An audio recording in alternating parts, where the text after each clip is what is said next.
Humura Burundi est un magazine qui sert de pont entre les Burundais en exil et ceux restés au pays à travers des informations bien fouillées concernant tous les domaines de la vie du pays.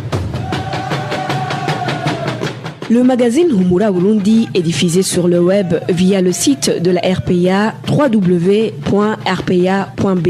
Humura Burundi. Vous êtes les bienvenus, chers auditeurs, au magazine Humura Burundi de ce mardi 9 juillet 2019. Sans trop tarder, passons immédiatement au titre du magazine. Les médiateurs de santé au niveau national viennent de passer plus de 2 mois sans être rémunérés. Autorisation désormais à la CNTB d'opérer une saisie conservatoire des biens qui font objet de litige. Et le vice-président de la FFB, la Fédération de football du Burundi, est sous les verrous il y a une semaine. Et c'est tout pour le sommaire. Le développement des titres, c'est dans quelques instants avec la présentation Janvier Ninazwe, à la cabine de son, ingénieur Ejide Mwemero et Lucie Kabera pour la prise d'image.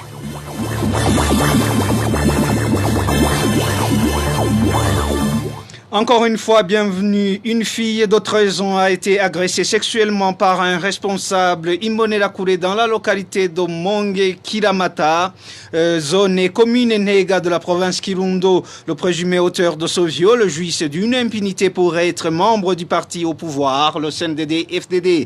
Les parents de la victime sont pris dans une peur panique parce qu'ils ont été sommés de ne pas porter plainte au cas où il le ferait. Au cas où ils le feraient, ils seront directement lynchés, n'est-ce pas, bon fils Nyongé?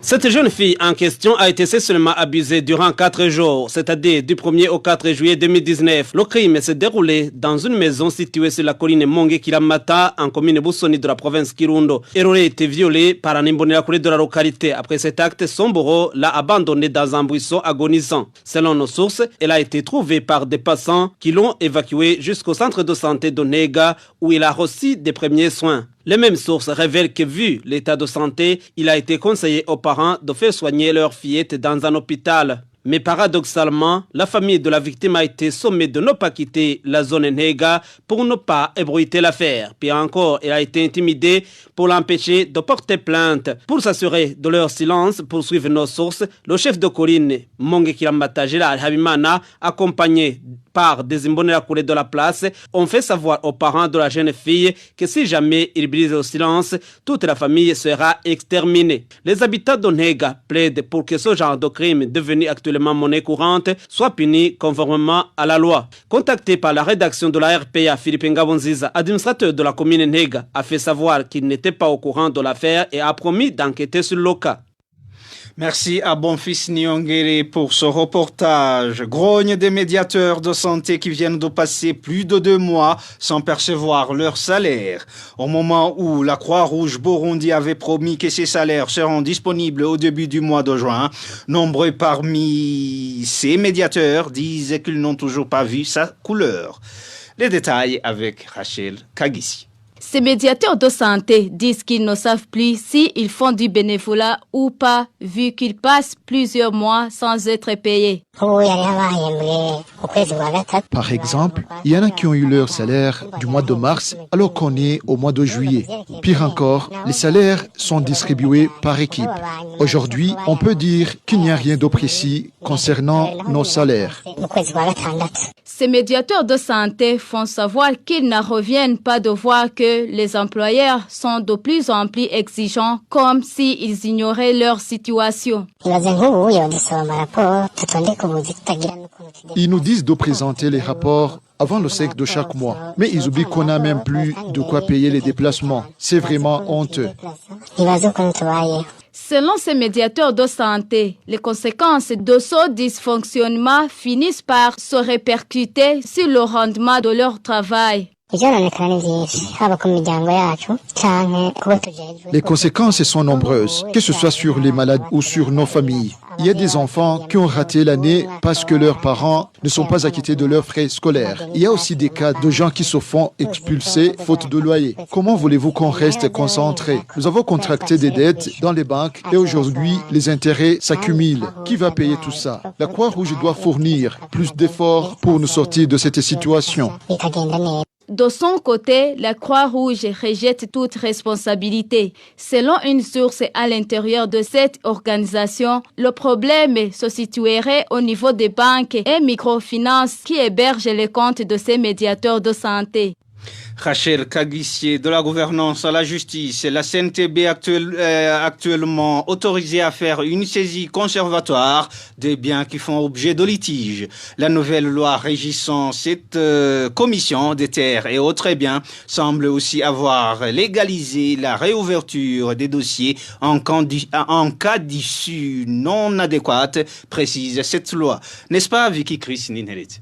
Article 2 de la loi régissant la Commission nationale des terres et autres biens, promulgué le 13 mars cette année, il stipule que la personne qui doit saisir cette commission est celle qui a été spoliée de ses biens les années de crise qu'a connu le Burundi, qui n'a jamais fait de réclamation ou qui n'a pas eu d'issue adéquate à cause de la situation sociopolitique du Burundi. La loi du 31 décembre 2013, qui vient d'être remplacée, se limitait juste à dire les personnes autorisées à saisir cette commission, des personnes qui ont été spoliées les années de crise à compter de l'indépendance. Autoriser les personnes qui n'ont pas eu d'issue adéquate à saisir la commission et l'interprétation par des hommes de loi comme stratégie de légaliser la réouverture des dossiers déjà traités, même après écoulement de délai de recours. L'article 6 de la loi promulguée au mois de mars de cette année, qui accorde à la Commission des terres et autres biens le pouvoir de faire des saisies conservatoires des titres de propriété des terres en litige ou des autres biens. La commission informera le président de la Cour spéciale des terres et autres biens de cette saisie faite. Les prérogatives que la CNTB n'avait pas jusque-là. Ce qui devrait être à l'inverse, soulignent les experts du droit, se basant sur le code de procédure civile en vigueur au Burundi. Le dit code précise bel et bien, seul le juge a les prérogatives de faire une saisie conservatoire afin de protéger les objets en litige. L'inverse est donc une violation de la loi burundaise. Cette même loi régissant la CNTB, en vigueur depuis mars 2019, précise la période couverte par la CNTB.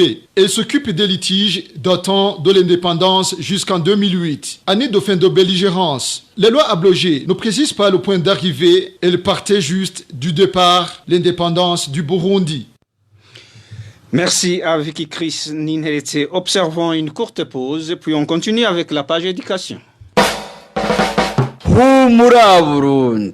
Une somme d'argent de 1000 francs burundais est exigée aux enseignants de la commune Busoni en province Kirundo. Cette somme serait destinée à la contribution des élections de 2020.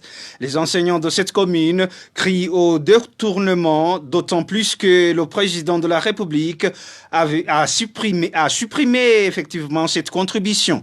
Innocent Valentin Singiranghabo nous en dit plus. La réunion organisée dans le but de conscientiser les gens sur la collecte d'une somme de 1000 francs burundais par enseignant de la commune Busoni en province Kirundo s'est tenue vendredi de la semaine écoulée. Une réunion, comme cet enseignant le témoigne, s'est tenue dans les enceintes du parti CNDD-FDD dirigé par le chef communal de ce parti. Au cours de cette réunion, il a été décidé que chaque enseignant contribuera à hauteur de 1000 francs pour les élections de 2020. La réunion s'est tenue au sein de la permanence du parti CNDD-FDD à Busoni. Elle s'est tenue le 5 juillet. Ils ont décidé que chaque enseignant doit cotiser une somme de 1000 francs burundais. Une somme qui sera versée chaque mois à partir du 5 juillet. Elle est collectée par les directeurs des écoles.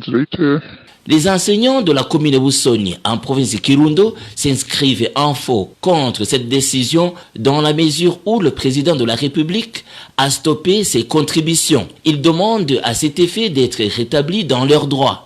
Comme le président de la République a ordonné que ces contributions pour les élections soient arrêtées, il ne faut pas que des gens en profitent pour des fins de spéculation. Les retenues à la source sur le salaire ne seraient donc pas anéanties. Nous demandons que cette mesure soit désengagée. La rédaction de la RPA n'a pas pu joindre le représentant du parti CNDD-FDD en commune Busoni. Par contre, lorsque nous avons contacté Marie-Claudine Achadzinga, administrateur de la commune Busoni, elle a contesté contre une quelconque réunion qui se serait tenue dans sa commune dans cette orientation de contribution. Merci à Innocent Valentin Singirangabo. Le vice-président de la Fédération de football du Burundi, FFB en sigle, est incarcéré au cachot du service national de renseignement depuis une semaine. Emabre Habimana dit Marandura serait accusé d'avoir détourné près de $20,000 américains destinés aux joueurs de l'équipe nationale qui a participé à la CAN 2019. Une prime qui se serait selon l'accusé, perdu en cours de chemin entre Bujumbura et Alexandrie. Son chauffeur qui se trouve être son neveu vient de passer plus d'une semaine à la prison centrale de Mimba. Des sources au sein de la FFB font savoir qu'une liste de personnes ayant trompé dans cette fraude a déjà été confectionnée. Enfin, les pays membres de l'Union africaine ont lancé symboliquement dimanche à Niamey la phase opérationnelle de la zone de libre-échange continentale africaine, ZLEC. 54 sur 55 pays d'Afrique, pour dire excepté l'Érythrée, vont commencer à abaisser leurs barrières douanières pour créer à terme un grand marché commun. Son nouvel espace économique sera connu sous le nom de zone de libre-échange continentale, ZLEC en sigle. Et voilà, mes chers auditeurs et auditrices, c'est ici que prend fin ce magazine Omura Burundi de ce mardi 9 juillet 2019. Merci pour votre aimable écoute. Merci à ingénieur Ejide Mouemero et à Lucie Cavera pour la bonne collaboration technique. À la présentation, vous étiez avec Jean-Vier Ninazoué. Passez de bons moments chez vous.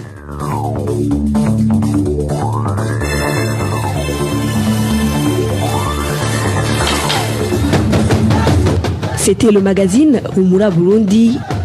Un magazine comprend pour relier les Burundais en exil et ceux toujours au pays à travers une information de qualité.